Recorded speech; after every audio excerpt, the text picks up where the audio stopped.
우리 하나님 말씀 살펴보도록 합니다. 오늘 말씀은 스가랴 14장 16절하고 창세기 1장 1절로 2절까지 말씀을 보도록 하겠습니다.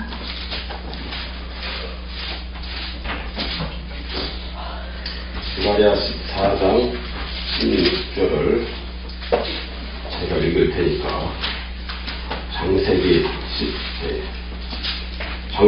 1장 1절과 2절은 여러분들이 읽으시기 바랍니다.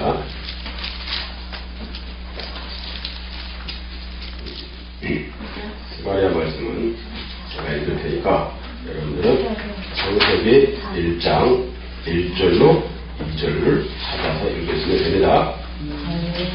네, 다 알아쓰셨죠? 네. 여러분들 찾는 데는 어디예요? 창세기예요. 스가랴 말씀은 제가 찾습니다. 함께 읽습니다. 제가 먼저 읽을게요. 예루살렘을 치러 왔던 이방 나라들 중에 남은 자가 해마다 올라와서 그 왕 만군의 여호와께 경배하며 초막절을 지킬 것이라.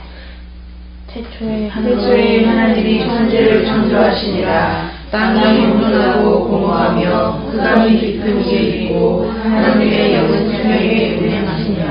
아멘. 네. 할렐루야. 네. 이건 초막절 기념일입니다. 실상은 지난주가 초막절 마지막 날이었기 때문에 그날 예배를 했었어야 되지만 우리 교회는 오늘 기념주일로 지키고 있습니다. 초막절이라고 하는 이야기는 지난주에도 제가 잠깐 언급을 했었지만은 오늘 더 자세하게 말씀을 드린다면 수확물들로 음식을 만들어서 이웃과 더불어 함께 나누고 즐거워하는 절기다, 이렇게 볼 수 있습니다. 근데 이게 다냐? 그게 아니라는 거죠. 여러 가지 또 의미가 또 있습니다. 또 다른 한 가지는 거두어들인 이 한 해의 이 수확물들을 창고에 함께 저장함과 동시에 단을 쌓고 하나님 앞에 그 첫 열매를 드림으로 인해서 감사하고 만들어둔 이 장막 안에서 성령의 임재하심을 기억하고 기도하면서 언약하신 약속들을 기다리는 절기다라고 볼 수도 있습니다. 이게 두 번째 의미. 또 세 번째 또 다른 의미도 있습니다. 그 모든 수확물들을 다 그 장막 안에 저장했다라고 해가지고 장막절 이렇게도 표현하고 수장절 이렇게도 표현을 하는 겁니다. 참 재미있는 것은 우리 여기 유대인들이 성경을 기록할 적에 그렇게 기록을 했다고 하는 겁니다. 말씀 속에 그냥 말씀만 봐서는 그 하나님이 말씀하시고자 하는 그 핵심의 메시지가 뭔지 잘 모릅니다. 잘 나타나 있지 못해요. 그리고 어떻게 자세히 좀 지혜로운 자들은 보면은 단어 하나하나가 연상되는 이 연상법과 또 그 안에 담겨져 있는 의미법들을 잘 풀어보면 아, 하나님이 이 말씀하시고 계시는구나 라는 걸 금방 알 수 있어요. 그런데 너무나 감사한 것은 하나님의 말씀은 기록된 말씀으로만 그냥 말씀 문자적으로만 봐도 참 은혜가 되고 복이 되는 메시지입니다. 또 그것을 역사적인 어떤 그 흐름으로 보았을 때도 역사적으로도 전혀 틀린 말이 아닙니다. 똑같은 이야기이기 때문에 그 역사성도 있습니다. 또 뿐만 아니라 굉장히 기독교적인 윤리적인 어떤 그 의미도 담고 있기 때문에 굉장히 도덕적이고 윤리적입니다. 자, 그런데 진짜 중요한 건 뭐냐면 이러한 여러 가지 메시지를 통해서 하나님이 당신의 사랑하는 백성들에게 전달해주고자 하는 핵심이 있더라 하는 겁니다. 그걸 우리는 볼 줄 알아야 되는 겁니다. 예전에 중고등학교 때 저는 그게 잘 뭔지를 모르겠어요. 그때 이제 어르신들 말로 연못 같은 데 가면은 거기서 뭘 딴다고 그래요. 근데 그게 이름이 뭐냐면 도학이라는 거예요. 들어보셨어요? 도학 딴다는 얘기도 도대체 무슨 말인가 잘 몰랐는데 물풀 같은 뭐 그런 거예요. 근데 그것을 줄기를 딱 보면은 물풀 줄기를 이렇게 쭉 끌어올리면은 줄기가 속에 있는데 겉 껍데기에 꼭 마치 뭐라고 할까 투명한 막같이 생긴 게 이렇게 쫙 껴 있어요. 근데 이 투명한 막은 사실 뭐 먹고 자시고 이런 게 아니야. 그냥 다 벗겨나면 되는 건데 이런 것을 많이 봤거든요. 마치 하나님 말씀이 이렇더라는 겁니다. 줄기가 있는데 그 안에 진짜 핵심은 줄기가 아니라 그 안에 얇은 막같이 생긴 그것처럼 따라 올라오도록 만들었다 이 말이에요. 그걸 말해주기 위해서 줄기를 지금 거기다 설명해놨어요. 이스라엘의 역사를 쫙 보면은 사람들은 막 역사적으로 막 속으로 깊이 들어가야만이 뭐가 있는 줄 아는데 그게 아니라 이 비슷한 역사를 거기서 이야기를 하면서 거기에다가 하나님이 말씀하시고자 하는 언급을 잠깐 풀어놨다라는 겁니다. 우리 이런 말이 있죠. 사람들이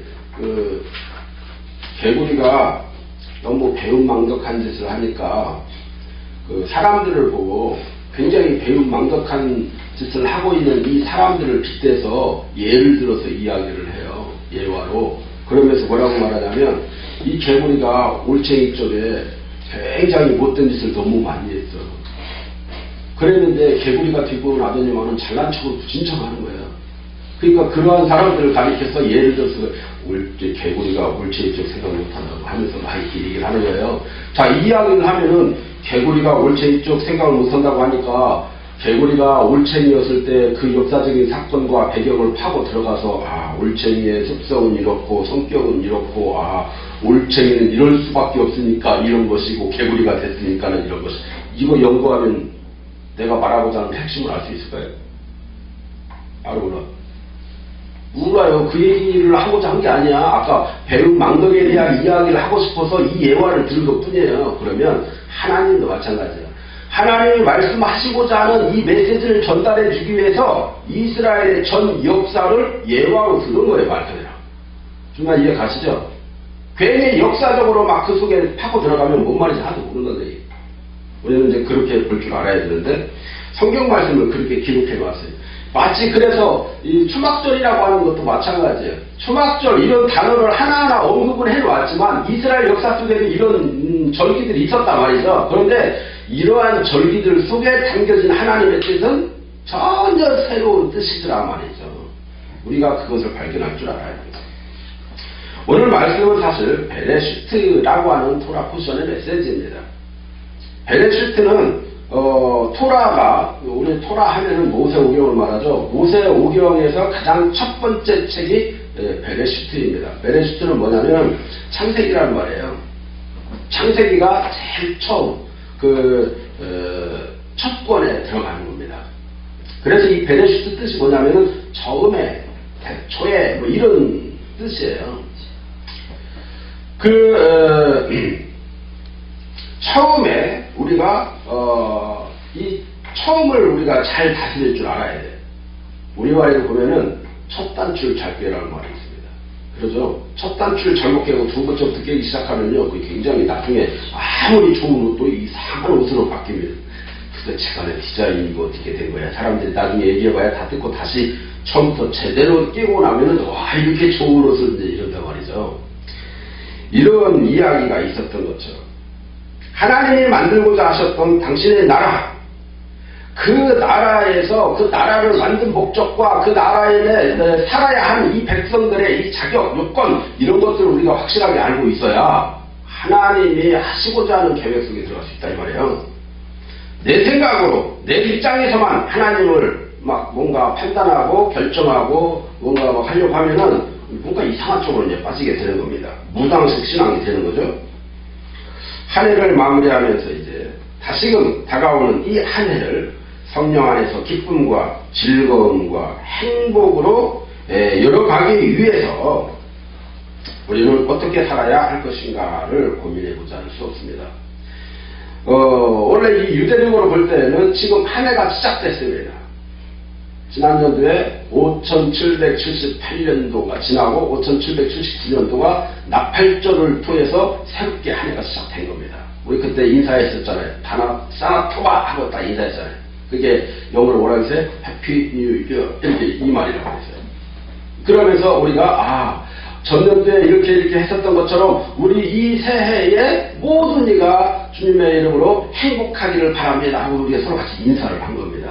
자, 이 새 한 해 동안에 지금 이제 오리지널 한 해가 언제 그때 시작이 되긴 했지만은 오리지널 한 해는 이 7째 절기 초막절이 끝나야 이제 새롭게 시작되는 이 한 해가 시작된다 이렇게 볼 수 있는 겁니다. 그래서 오늘 이 시간에 이 본문을 가지고 초막절과 생명과 빛이 되시는 예수와라고 하는 제목을 함께 받기를 원합니다. 그러면 어디 가서 예수 이렇게 말을 하지 마세요. 자, 예수라고 말할 수밖에 없는 상황이 와서는 예수님 이렇게 표현을 하세요. 이해가시죠? 그리고 그 상황이 아니고 평소에 정말 그 오리지널로 표현을 하고자 한다면 예수와 이렇게 표현을 하시기 바랍니다. 왜 그러냐면 예수라고 하는 말은 이때 당시에 예수 믿는 사람들을 저주하고 예수 믿는 사람들을 욕할 때 사용했었던 말이 예수입니다. 유대인들은 그래서 바울이나 이러한 그 여러 사람들에게 예수쟁이라고 말할 때에 예수, 저 예수 믿는 것들 이렇게 표현을 했단 말이죠.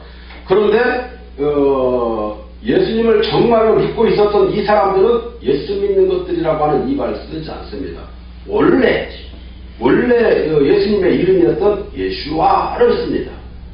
예수아라고 하는 말은 지난번에 제가 말씀드렸죠. 예수아의 그 어원이 어떻게 된다고 했어요? 여호수아가 예호슈아, 이게 예호슈아가 예수아 이렇게 된 겁니다. 그러면 이 예호슈아가 그 전에 어떻게 됐어요? 호세아 이 말입니다. 호세아가 여호슈아가 된 겁니다. 그 전에는 또 어떻게 됐을까요?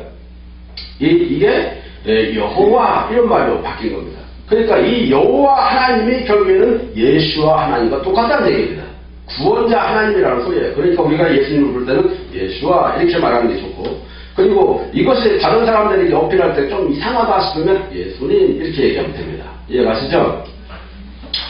오늘 이 본문 말씀에 방금 읽었던 스가랴 14장 16절 말씀에 보니까 방금 읽었던 예루살렘을 치러 왔던 이방 나라들 중에 남은 자가 해마다 올라와서 그 왕 만군의 여호와께 경배하며 초막절을 지킬 것이라.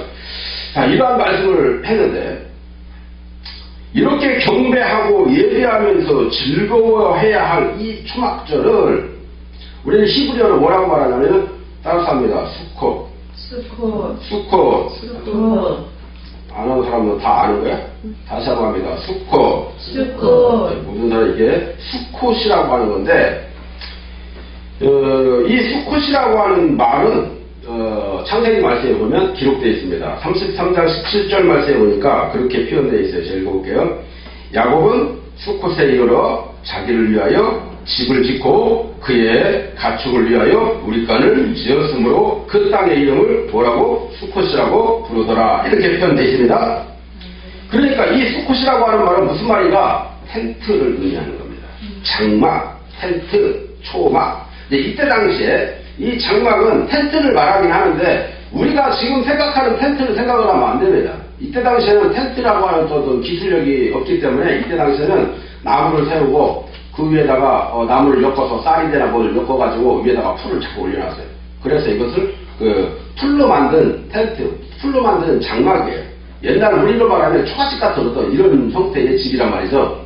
그래서 그것을 한문으로 보면은 풀자를 써서 초막, 막은 장막막이에요.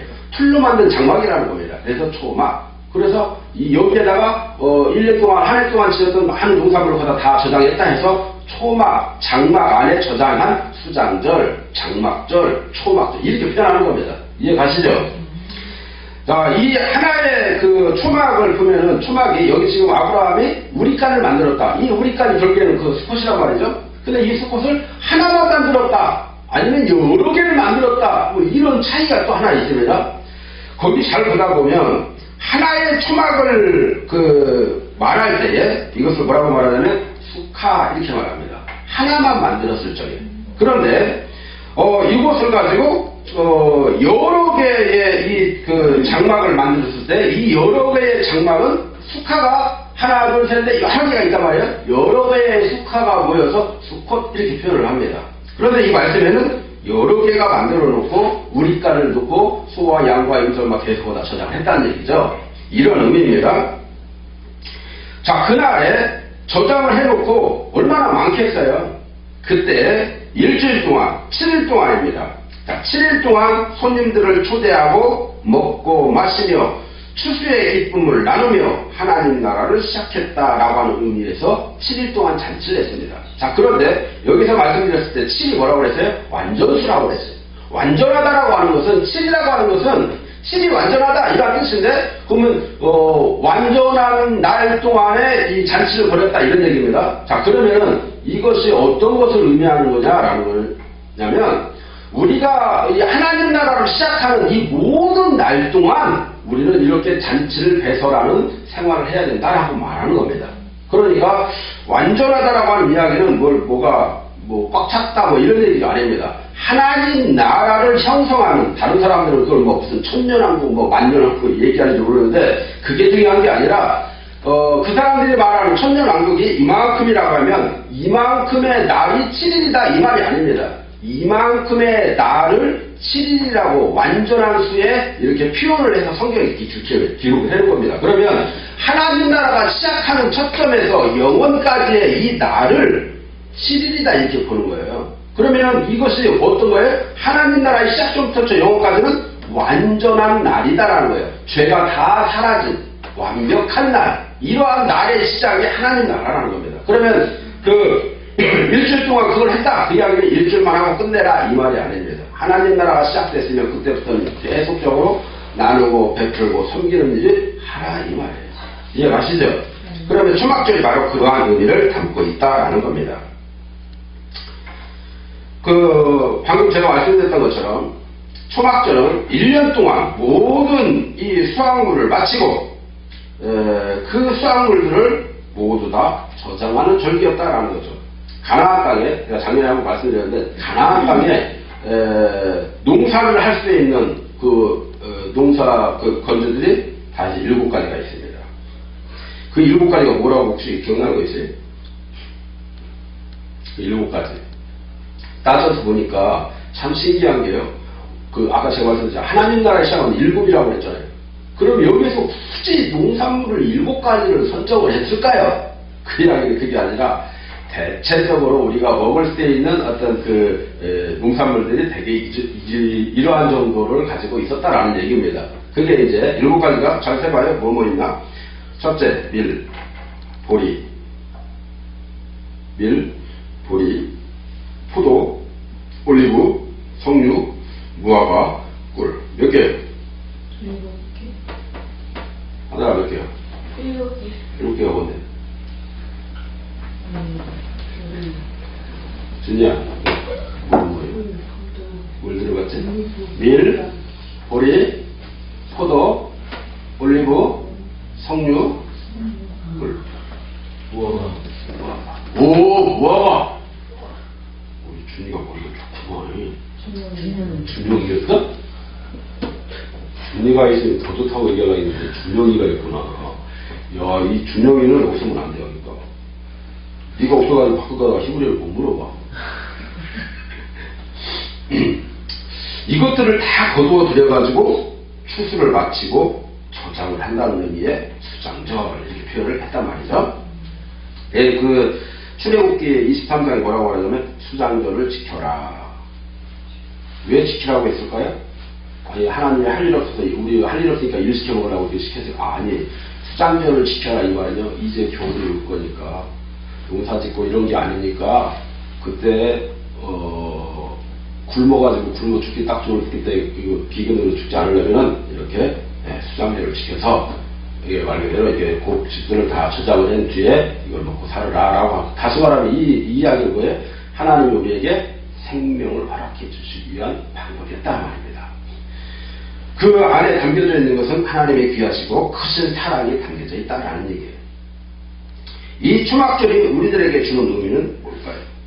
그거는 유대인들에게는 실로암에서 물을 길어 와가지고 제단에 붓는 이 의식을 행했었는데요. 보통 때는 그 제단에서 포도주만을 붓는데 이때는 포도주하고 물을 함께 부었다라고 했습니다. 자, 이건 뭐냐면은 희생 제사로 인해서 예수님이 십자가에 달리실 때에 피만 나온 게 아니라 물도 같이 나왔다는 얘기죠. 이것을 의미하는 겁니다. 근데 이것이 예수님이 돌아가시기도 전에, 오시기도 전부터 이미 이러한 일을 행하고 있었다는 얘기입니다. 그 이야기는 뭐예요? 벌써 말씀을 통해서 계시되어 있다는 얘기죠. 이사야 12장 2절로 3절 말씀해 보니까 보라, 하나님은 나의 구원이시라. 내가 신뢰하고 두려움이 없으리니 주 여호와는 나의 힘이시며 나의 노래시며 나의 구원이시니로다. 그러므로 너희가 기쁨으로 구원의 우물에서 물을 기르리로다. 이런 말씀을 하고 있습니다. 여기에서 이 이야기를 이사야 말씀이 기록됐을 이때 당시에는 예수님이 오셨을 때 오시지도 않았을 때입니다. 그래서 이 추막절에 대해서 주님이 이제 그때 그러니까 유대인들은 이러한 의미를 다 알고 있어요. 그렇기 때문에 요한복음에서도 사도 요한도 그 추막절에 관련된 이 이야기가 어떤 말을 지금 포함하고 있는지를 알고 있기 때문에 그거에 대한 이야기를 자기의 저서인 요한복음에서 뭐라고 표현되냐, 요한복음 7장 37절 38절에서 그렇게 말했습니다. 명절 끝날, 여기서 말하는 명절 끝날은 초막절 끝날입니다. 초막절 끝날은 봐봐요. 7째 날을, 그러니까 7일 동안 딱 끝나고 그 다음 날이 8일째란 말이에요. 8이라고 하는 말은 원래 해트인데, 이 해트라고 하는 말이 들어갔을 때 이 말을 원래 이 사람들은 뭐 심파토라 이렇게도 말했단 말이죠. 이게 무슨 말이냐면 새로운 시작이라는 겁니다.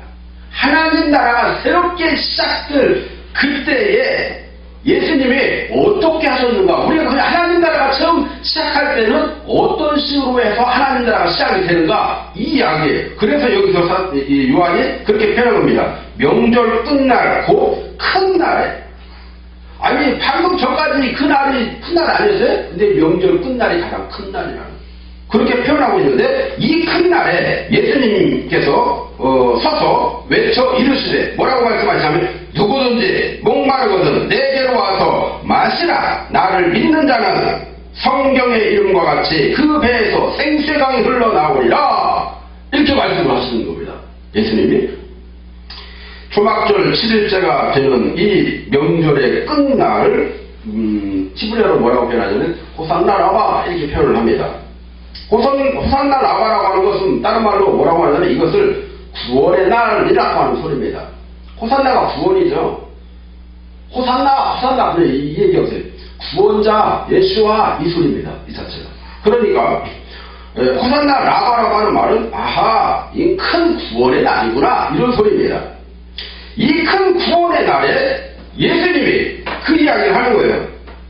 유대인들은 시편 118편 25절을 함께 노래합니다. 뭐라고 노래하냐면 여호와여 구하옵나니 이제 구원하소서, 여호와여 구하옵나니 이제 형통하게 하소서, 이렇게 하고 막 비를 주실 하나님께 이른비와 늦은비를 때 맞춰 달라고 간절히 사모하며 기도하고 부르짖는 그런 메시지가 있습니다. 오직 구원이신 예수님과 이 생수의 강 되시는 이 성령님을 우리에게 보내주시겠다 약속해 주신 것이 예수님이십니다. 그래서 또 다른 의미로 초막절은 결혼한 신랑 신부의 이 신방을 의미하는 것으로 우리가 볼 수도 있다는 겁니다. 7일 동안 결혼 잔치를 합니다. 이거는 신랑 되시는 예수와 신부된 이 성도들과의 이 결혼 예식으로 이제 하나님 나라의 영원한 왕국에서 어린 양의 혼인잔치를 하게 되는 것을 의미하기도 하는 겁니다. 이렇게 혼인을 하기 위해서 우리는 먼저 첫 단추를 잘 꿰어야만 하는 겁니다.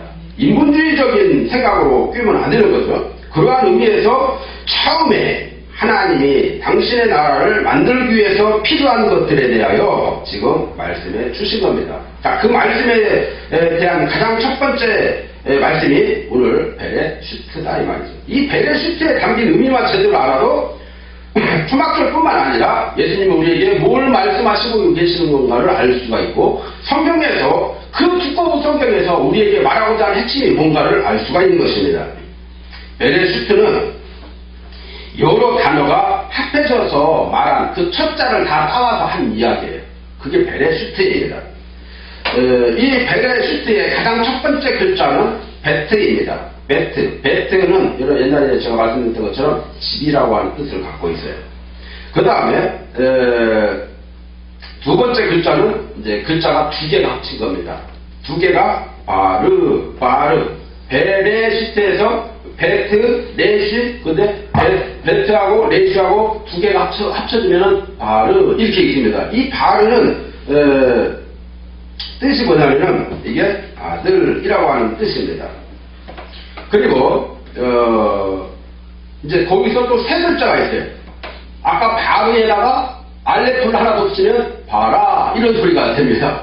이 바라라고 하는 이 뜻은 뭐냐면은 영어로 말하면 크리에이티브라고 하는데 이건 창조하다 이런 소리입니다. 창조라는 뜻을 갖고 있어요.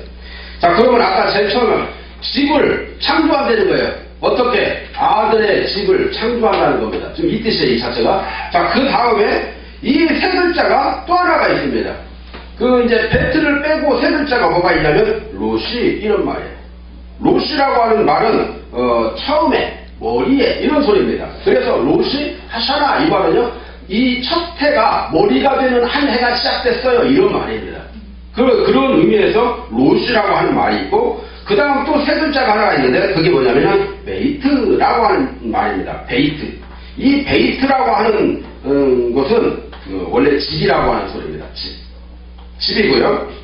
그 다음에 이 집이 함께 섞여서 네 글자가 이루어지는 게 글자가 하나 있는데 이 네 글자는 뭐냐면은 브리트라고 하는 집이 있어요. 이 브리트라고 하는 이 단어인데 이 브리트라고 하는 단어의 뜻은 뭐냐면 언약, 약속 이런 말입니다. 그리고 이 첫 자와 끝 자를 합쳐서 보통 이게 하나님은 뭐라고 그래요? 처음과 나중이요 알파와 오메가 이렇게 말하잖아요. 자, 여기에서도 똑같이 처음과 끝을 말할 때 첫 자는 베트였고 끝 자는 타브입니다. 그래서 베트와 타브를 합치면은 바트가 됩니다. 바트. 이 바트라고 하는 이 말은 뜻이 뭐냐면은 신부라는 소리입니다. 신부. 그러니까 이걸 연결하면은 어떤 뜻이 되냐면은 아들 되시는 예수와의 이 집에 가장 우두머리로 예수님을 두고 예수님의 신부되는 성도들과 함께 연합하여 살 수 있는 집으로 언약된 곳이다라는 겁니다. 이 베레시트라고 하는 말. 하나님이 처음에 그렇게 만들어 놓고 성경을 시작한 거예요. 그러면 성경에 기록하고 있는 이 성경의 주인공은 누구예요? 주인공 딱 둘입니다. 누굴까요? 누구예요? 성경의 주인공이 누구예요? 성경의 주인공은 신랑과 신부입니다. 신랑은 누구예요? 예수님입니다. 신부는 누굴까요? 나입니다. 여러분이에요. 여러분이 주인공이에요. 그러니까 성경 속에 드러난 주인공은 예수님과 나라는 겁니다. 이해가시죠? 자, 그러한 의미에서 성경이 기록되어 있습니다. 집을 형성하기 위해서는 반드시 필요한 것들이 있는데 그것들은 말씀 속에 신비로 숨겨져 있는 겁니다. 아까 제가 말씀드린 투명한 액처럼 거기에 다 숨겨져 있어요. 이 투명한 액은 그냥 안 보입니다. 성령을 받을 때에 이게 보여지는 겁니다. 그냥 평소에는 뭐만 보여? 줄기만 보여요. 창세기 1장 1절은 모두가 다 7음절로 되어 있습니다. 참 신기한 거죠. 히브리어는 정말 과학적인 겁니다. 7음절이 아까 제가 7이 뭐랬어요? 완전하다, 완벽하다라고 했잖아요. 그럼 이 얘기는 무슨 말이에요? 7음절로 되어 있다라고 하는 것은 이 음절이 성경 전체를 담고 있다 말해도 된다 이 말이에요. 이 자체입니다. 그러니까 우리 한번 따라서 한번 읽어볼까요? 베레시트 바라 엘로힘 에트 하샤마이 베에트 바아레츠 아멘. 자, 여기 지금 잘 생각을 해봐요. 몇 마디가 잘 와요? 베레슈트, 바라, 엘로힘, 에트, 하샤마이, 베트, 바아레츠. 몇 개요? 7 단어로 되어 있다는 말이죠.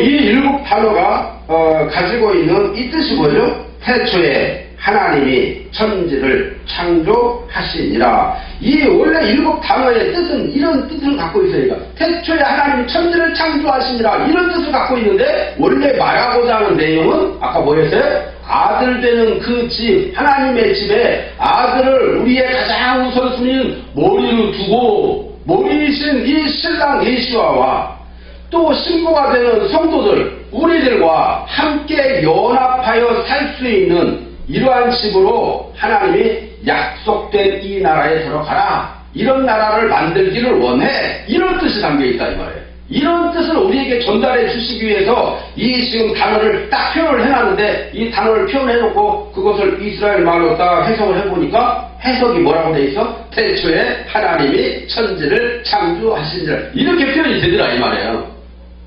무슨 말 이해 가요? 어려워요? 그러니까 이 성경 말씀을 우리가 그렇게 풀어볼 수가 있다라는 겁니다. 이 이야기는 신약 성경까지 계속 연결되는데 어떻게 표현되냐면은 7일 창조, 우리 7일 동안 창조하시잖아요 하나님이. 그 다음에 여호와의 7절기를 지키잖아요. 이 7절기, 7교회, 7영, 7촛대 이런 이야기를 할 때에 이 이야기는 아하 창세기 1장 1절 얘기하고 있는 거구나 이렇게 우리가 보면 되는 겁니다. 이해가세요? 그리고 또 보혜사를 말할 때 보혜사는 누구를 말하는 거죠? 성령을 말하는 겁니다. 성령은 뭘 말하는 거죠? 성령은 이 모든 것이 원활하게 하나로 연합되기 위한 가장 유기체적인 마치 윤활유 같은 겁니다. 이러한 이유로 이 보혜사가 우리에게 필요해. 그래서 이 보혜사가 우리 가운데 오셔야 예수님과 나와 연합을 이루기에 아주 좋은 관계가 된다 이 말이에요. 이걸 그러니까 성령이 아니고서는 주님과 연합을 이룰 수가 없다는 이야기입니다. 이해가시죠? 그래서 이 7이라고 하는 이 숫자를 거룩함이 충분히 완전하다 이러한 뜻으로 우리가 사용되는 겁니다. 오늘날 예수와를 삶의 가장 우선순위로 두고 믿으며 섬기는 저와 여러분들이 하나님이 가르쳐주신 뜻대로 살아서 거룩하게 단장된 신부로서 준비되어지게 될 때 악한 세상을 우리가 이기게 되고 하나님 나라의 거룩한 백성이 된다는 것을 우리는 기억해야 할 겁니다. 베레시트는 아까 제가 말씀드렸던 것처럼 처음이요 나중이고 알파와 오메가다 이런 뜻이라고 했어요. 그러니까 중요한 것은 뭐냐면 하나님이 아들 되시는 예수님의 짝으로 신부를 만들어 가시는 내용이 이 성경이다 이렇게 보는 겁니다. 그래서 우리 찬송가 중에도 그런 찬송가 있잖아요. 신랑 되신 예수께서 다시 오실 때 이런 찬송가 있잖아요. 그 후렴구가 뭐예요? 예비하고 예비하라는 겁니다. 뭐가? 신랑 되신 예수님이 오실 거니까 내가 미리 준비하고 깨어있으라는 얘기입니다. 이런 단어, 이런 류의 찬송가들이 많다라는 얘기죠. 그러므로 이 세상은 오직 주님께서 다스리시는 나라예요. 주님이 원하시는 나라로 만들어 가시기 위해서 창조됐다 이렇게 생각하면 됩니다. 여러분 우리가 믿는 하나님은 오직 창조주 하나님 한 분뿐임을 뜻이 바랍니다. 하나님은 이 땅을 창조하실 적에 영과 육이 강건하도록 창조하셨습니다. 그래서 영이든 육이든 완전하기를 원하는 것입니다. 이 말은 보이는 세계와 보이지 않는 세계를 창조하셨다는 걸 의미하는 겁니다. 아까 제가 말씀드렸던 줄기도 만드셨지만 잘 보이지 않는 투명한 액체도 하나님 만드셨다는 얘기입니다.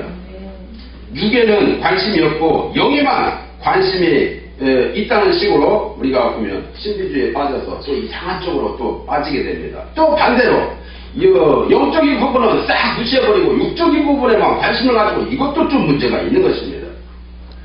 하나님이 하신 이 창조를 보면 하나님의 뜻이 하늘과 땅에 똑같이 펼쳐져 있는 것을 우리는 보게 됩니다. 그래서 하나님의 뜻이 하늘에서 이루어지는 것처럼 땅에서도 이루어진다 이렇게 말합니다. 하나님의 나라에서 하나님의 계획하심이 이루어지고 있는 것처럼 피조물된 너희들에게도 이렇게 되기 원해 이런 소리입니다. 이해가시죠? 하나님이 지으시지 않는 것은 이 땅에 하나도 없습니다. 하나님 이외의 모든 것은 다 피조물입니다. 그렇기 때문에 하나님의 창조를 분석하고 논리를 따지기보다는 그냥 하나님의 존재를 우리가 인식하고 신뢰하고 믿고 따라가면 되는 겁니다. 요한복음 1장 1절로 5절 말씀에 보시면은 창조주 하나님이 생명이요 빛이다 이렇게 말씀을 하십니다. 제가 이렇게 적었어요. 태초에 말씀이 계시니라. 이 말씀이 하나님과 함께 계셨으니 이 말씀 곧 하나님이시니라. 그가 태초에 하나님과 함께 계셨고 만물이 그로 말미암아 지은 바 되었으니 지은 것이 하나도 그가 없이는 된 것이 없느니라. 그 안에 생명이 있었으니 이 생명은 사람들의 빛이라. 빛이 어둠에 빛이 돼 어둠이 깨닫지 못하더라. 아멘. 그랬습니다. 창조의 이 과정을 보면서 삼위일체 하나님이 활동하시는 것을 우리는 보게 됩니다. 창세기 1장에서 세상을 말씀으로 창조하셨고 또 그렇게 했다고 기록하고 있습니다. 그리고 요한복음에는 말씀 없이 지어진 것이 하나도 없다 또 이렇게 기록하고 있습니다. 자, 이 말씀이 육신으로 오신 이 하나님이고 예수와이십니다. 할렐루야. 예수 안에 생명이 있고 또 이 생명이 사람들의 빛이 됐다 이렇게 표현합니다. 그리스도 안에 있는 생명의 역할은 사람들을 죽음의 세계인 이 어둠에서 불러내어서 생명의 세계인 빛 가운데로 살게 하시는 역할을 하고 있었다라는 겁니다. 그래서 이 생명이 사람들의 빛이 된다라고 이렇게 표현하고 있습니다. 창조주 되신 성령님은 오늘 본문 2절에서 보니까 하나님의 영이 수면에 운행하셨다. 창세기 1장 2절에 그렇게 표현되어 있죠. 그리고 창세기 1장 26절에 뭐라고 나오냐면 사람을 만든 이유를 설명하시면서 하나님 뭐죠? 엘로힘입니다. 엘로힘이 이르시되 우리가 우리의 형상을 따라 우리의 모양대로 우리가 사람을 만들고 그랬어요. 자, 여기서는 하나님은 한 분이라고 했잖아요. 근데 왜 자꾸 여기서 우리라고 말할까? 좀 궁금하잖아요. 여기에서 하나님이 엘로힘이라고 하는 말을 있었는데 이 엘로힘이라고 하는 이 말에는요 히브리어로 볼 때 이런 거 있습니다. 뭐뭐임 이렇게 말할 때는요 여기는 단수가 아니라 복수라는 얘기입니다. 이 자체가. 그러니까 하나님은 하나님인데 이 안에 여러 개가 합쳐져서 하나를 이루었다 이런 말이에요. 그러므로 이 단어는 성부와 성자와 이 성령이신 이 삼위일체를 설명하고 있는 단어 중에 아주 핵심이다 이 말입니다. 엘로힘 이 말이. 그래서 우리라고 하는 이 말을 사용한 겁니다. 성부와 성자와 이 성령님은 서로가 사랑으로 연결되어 있기 때문에 이 연결된 이 사랑을 넓히기 위해서 사람을 만드신 겁니다.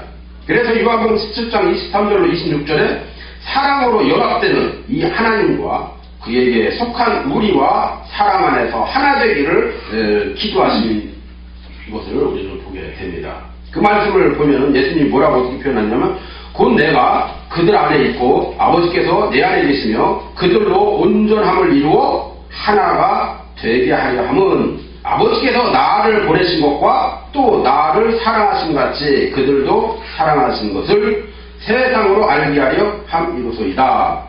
아버지여 내게 주신 자도 나 있는 곳에 나와 함께 있어 아버지께서 창세전부터 나를 사랑하심으로 내게 주신 나의 영광을 그들로 보게 하시기를 원하옵나이다. 의로우신 아버지여 세상이 아버지를 알지 못하여도 나는 아버지를 알아사옵고 그들도 아버지께서 나를 보내신 줄 알아사옵나이다. 내가 아버지의 이름을 그들에게 알게 하셨고 또 알게 하리니 이는 나를 사랑하신 사랑이 그들 안에 있고 나도 그들 안에 있게 하려 함입니다. 이렇게 말씀을 하고 있습니다. 이 말이 좀 어려운 것 같은데 잘 풀어서 보면 그 얘기입니다. 우리 안에 지금 누가 들어가 계십니까? 우리 안에는 창조의 하나님 곧 예수가 있습니다. 성령님이십니다. 우리 안에 그분이 들어와 계시는 거죠. 그러니까 우리의 몸은 성령님이 거하시는 성전이다 이렇게 표현을 하는 겁니다. 우리가 성령님의 지배를 받게 될 때 기적이 일어나는 겁니다. 내가 내 힘으로 내 뜻대로만 있으면 내 속에 있는 어둠에서 결코 우리는 일어날 수가 없습니다. 그러니까 어둠이 우리 가운데서 떠나고 죽은 자가 일어나는 것은 성령님이 우리 가운데 임 한 사람만이 느낄 수 있는 감정입니다. 그러므로 삼일체 되시는 이 하나님이 우리의 신사를 창조하신 이 주님이 되심을 인정하고 의롭게 살려고 우리는 힘써야 하는 겁니다. 왜냐하면 하나님이 능력이시기 때문이고 의롭게 행하는 인류에게 능력을 베풀어 주시는 분이시기 때문입니다. 우리가 생명과 빛 되시는 이 주 예수와의 나라 이 백성으로 살기 위해서는 어떠한 상황이 오더라도 마귀의 말에 우리가 미혹당하거나 마음을 빼앗게 살아서는 안 됩니다. 창세기 12장 17절에 뭐라고 나오냐면 선악을 알게 하는 이 나무의 실과를 먹지 말라. 내가 먹는 날에는 정령 죽으리라 그랬어요. 하나님이 이 명령을 하신 이유가 뭐냐면 자유의지를 통해서 아담과의 이 지속적인 사랑의 관계를 유지하고자 하신 겁니다. 사람은 하나님이 사람을 만들어줄 때 그냥 로봇으로 만들어 놓지 않았습니다. 로봇으로 만들어 놓으면 그냥 시키는 거 알아서 따가 하면 얼마나 좋겠어요? 하나님은 결코 그렇게 하지 않았습니다. 그냥 무조건 복종하도록 이렇게 만든 게 아니라 자유의지를 주셔가지고 스스로 하나님을 선택하고 하나님께 영광을 줄 수 있는 피조물로 하나님이 만드셨다는 겁니다. 이게 자유의지가 굉장히 중요한 거예요. 근데 이 자유의지를 통해서 마귀를 선택하면 마귀의 종이 되는 것이고요. 하나님 선택하면 하나님의 종이 되는 것입니다. 우리 역시도 이 자유의지로 예수님의 말씀을 따를 때에 예수님을 믿는 것이요. 예수님의 말씀을 따르지 않으면 믿지 않는 자가 되는 것입니다. 그러므로 천국과 지옥은 선악과 이 자체에 있는 것이 아니라 인간의 내면의 의지에 따라서 순종하느냐 불순종하느냐에 따라 달려있다 이렇게 볼 수 있는 겁니다. 하나님의 명령을 들은 이 아담의 실수는 하와가 뱀의 유혹에 넘어가서 명령에 불순종함에도 불구하고 아무 짓도 하지 않았다는 겁니다. 말리지 않았다는 거예요. 깨어있지 못했다는 겁니다. 창세기 3장 4절 5절 말씀 보니까 뱀이 여자에게 이르되 너희가 결코 죽지 아니하리라. 너희가 이것을 먹는 날에는 너희 눈이 밝아 하나님과 같이 되어 선악을 알 줄을 하나님이 아심이라. 아니 이렇게 미혹하고 있는데도요 여자는 확 하고 넘어가는데 남자가 그것을 제어를 하지 못합니다. 이 마귀의 말 참 가관이잖아요. 이 말이요 다 틀린 것 같죠? 근데 다 맞는 얘기입니다. 근데 다 맞는 얘기 같죠? 다 틀리는 얘기입니다. 이거 굉장히 참 아이러니한 얘기죠. 정말 같은 거짓말을 하는 것을 보세요. 진짜 참말 같은 거짓말입니다. 그들 잘 생각을 해보면 하나님은 분명히 뭐라고 그랬어요? 죽는다고 그랬어요. 근데 마귀는 뭐라고 말해요? 죽지 않는답니다. 지금 마귀는 원래 요한복음에서 뭐라고 말합니까? 마귀는 거짓말장이요 거짓의 아비가 됐다. 요한복음 8장 44절을 그렇게 말합니다. 거짓말을 들은 이 하와가 그 순간부터 어떻게 돼요? 마귀의 종이 됩니다. 아담 역시도 같은 신세가 되고 갑니다. 마귀의 종이 됐던 이 아내가 뭐라고 하니까 행복을 찾아간다는 의미에서 한번 잘 생각을 해봐요. 지금 이 하와가 뭔가를 전달해 주는데 아담은 하와랑 부딪히고 싶지 않아. 나는 그냥 지금처럼 행복하게 살고 싶어. 그럼 어떻게 해야 돼? 안 부딪히면 되잖아요. 안 부딪힐 수 있는 방법은 뭐냐면 하와가 원하는 대로 따라가면 돼요. 하와가 마귀의 종이 돼서 마귀의 밥이 된 이야기를 해주니까 그래요? 한번 해볼까? 하고 따라갑니다. 그러다 어떻게 됐어요? 같이 죽었어요. 이런 상황이 벌어지는 겁니다. 여러분 하나님의 법에서 벗어나면 그냥 같이 죽는 겁니다. 하나님의 말씀이 진리인 양 다가오는 이 마귀의 말에 어떻게 반응을 하게 됩니까? 그냥 넘어가 버리고 맙니다. 그러나 둘째 아담 이 예수 앞에서는 어떻게 됩니까? 이와 비슷한 상황이 한 번 있었어요. 이 마귀의 유혹에 예수와는 넘어가지 않습니다. 예수님은 말씀과 기도로 그리고 성령의 능력으로 다 물리쳐버렸습니다. 우리 역시도 말씀을 들으면서 기도하며 성령께서 주시는 이 능력으로 말미암아 마귀의 모든 온갖 유혹과 이 미혹으로 말미암아 평강을 원인 삼고 나를 자꾸 미혹한다라고 하면 거기 넘어가면 안 됩니다. 앞으로 다가오는 적그리스도의 이 시대에 우리의 귀를 열어서 성령의 이 음성을 듣고 인도함을 잘 받아야만 우리가 살 수 있는데 계시록 2장 29절은 뭐라고 하냐면 우리들에게 귀 있는 자는 성령이 교회들에게 하신 말씀을 잘 들어라 이렇게 말씀합니다. 그렇다면 오늘날 우리는 하나님을 어떻게 대해야 하고 예배는 또 어떻게 드려야 하는 걸까요? 창세기 4장 3절로 5절에는요 예배에 관한 이야기가 나오는데 세월이 지난 후에 가인은 땅의 소산으로 제물을 삼아 여호와께 드렸고 아벨은 자기도 양의 첫 새끼와 그 기름을 드렸더니 여호와께서 아벨과 그 제물은 연락하셨으나 가인과 그 제물은 연락하지 아니하신지라. 가인이 심히 분하여 안색이 변하니 이렇게 말씀합니다. 여러분, 우리의 예배는 과연 하나님이 연락받고 계실까요? 가인은 어떻게 예배했습니까? 왜 가인의 제물이 하나님께 연락되지 않았을까요? 그 이유는 가인의 마음과 그 가인의 제물에 문제가 있었던 겁니다. 본문에 이 가인과 그 제물, 그 아벨과 그 제물 이렇게 표현하고 있습니다. 자, 이게 무슨 말일까요? 자, 먼저 이 제물을 먼저 말하지 않냐고 잘 보면은 누구 한 사람, 그 사람의 이름을 먼저 지금 거론하고 누구와 누구의 제물 이렇게 지금 표현하고 있어요. 자, 이 이야기는 뭘 말하고 있는 걸까요? 사람의 마음과 태도를 하나님이 먼저 보시고 그 마음과 태도에 이루어진 제물을 보겠다는 얘기입니다. 그러면 제물이 중요한 거예요? 그 사람이 중요한 거예요? 사람이 중요한 겁니다. 첫수산물을 드린 이 중에 흠이 없는 것들은 구별된 겁니다. 모든 수학의 이 첫수산은 하나님의 것이기 때문에 구별되는 거죠. 가인은 하나님에 대한 이 존경심과 이 진정한 감사가 없었기 때문에 첫수산물에 대한 이 구별된 마음이 부족했던 겁니다. 하나님은 우리의 이 중심을 보시기 때문에 우리의 마음에 하나님에 대한 이 경외심과 진정한 감사의 마음을 가지고 있을 때 우리는 이 첫수산물을 드릴 수 있게 되는데 그때 하나님이 우리의 마음을 받으신다는 얘기입니다. 어찌됐든 연락되지 않는 자가 자기 재물에 대해서 이 가인은 어떻게 됐어요? 안색이 변했다는 거예요. 아니, 내가 하나님 앞에 열심히 예배했고 예물도 드렸는데 기도가 잘 응답이 안 돼. 그럼 어떻게 돼요? 우리 안색이 변하는 겁니다.